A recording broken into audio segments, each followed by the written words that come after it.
Hello friends, I am doctor Jain Saini. जैसे कि आप सभी जानते हैं, बारिश के मौसम में डेंगू की संख्या काफ़ी बढ़ जाती है। तो आज हम जानेंगे डेंगू के बारे में। डेंगू मच्छर की वजह से फैलता है, जिसका नाम है एडिस इजिप्टाई। इसका मतलब अगर कोई डेंगू का रोगी है और ये मच्छर उसको जाके काटता है और फिर ये नॉर्मल व्यक्ति को जाके काटता है, तो उस नॉर्मल व्यक्ति को भी डेंगू हो जाता है। अब हम जानते हैं डेंगू के लक्षण क्या है। डेंगू बुखार में सर में दर्द होना, बहुत तेज फीवर आना जो कि 103-104 डिग्री तक हो सकती है, आंखों के पीछे दर्द होना, जी घबराना, उल्टी होना, साथ ही हाथ पैरों में, मांसपेशियों में, जोड़ों में दर्द होना और बॉडी पे रैशेज आना। और डेंगू फीवर में बहुत सारा पानी का लॉस होता है, तो हमें बहुत सारा पानी पीना है और हाइड्रेटेड रहना है। यदि डेंगू फीवर सीवियर हो जाए तो ब्लीडिंग का खतरा बढ़ जाता है। डेंगू बुखार में प्लेटलेट्स नाम की कोशिकाएं कम हो जाती है।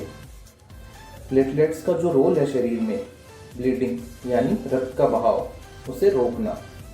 प्लेटलेट्स की संख्या कम हो जाए शरीर में तो कहीं पे भी ब्लीडिंग स्टार्ट हो जाती है, जैसे कि इंटेस्टाइन यानी आंत या यूरिन में। अब हम जानते हैं प्लेटलेट्स कब देते हैं पेशेंट को।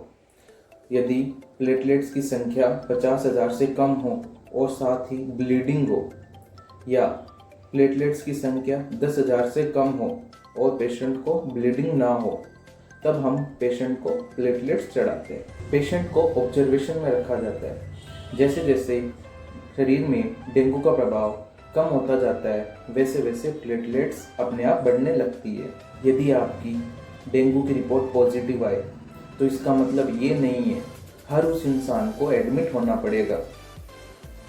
अगर आप पर्याप्त मात्रा में अच्छा पानी, अच्छे फलों का जूस बिना उल्टी हुए घर पे ले सकते हैं और अच्छे से आराम कर सकते हैं, तो डेंगू का इलाज घर पे भी संभव है।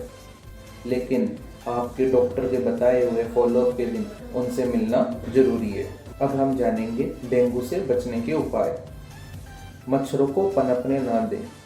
अपने घर या घर के आसपास टूटे हुए गमले या टायर या प्लास्टिक की वस्तुएं, इनमें बारिश का पानी बस जाता है और इनमें पनपते हैं डेंगू के मच्छर, तो ऐसे स्थानों को नष्ट कर दिया जाए। दूसरा, आपको मच्छरों को घर में नहीं आने देना है।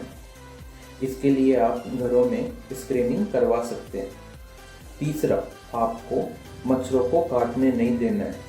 इसके लिए आप मच्छरदानी का प्रयोग कर सकते हैं या मॉस्किटो रिपेलेंट का प्रयोग कर सकते हैं। अगर डेंगू के कोई भी लक्षण दिखाई देते हैं तो डॉक्टर से मिलिए। और दोस्तों, डेंगू से डरना नहीं है, सचेत रहना है। नमस्ते।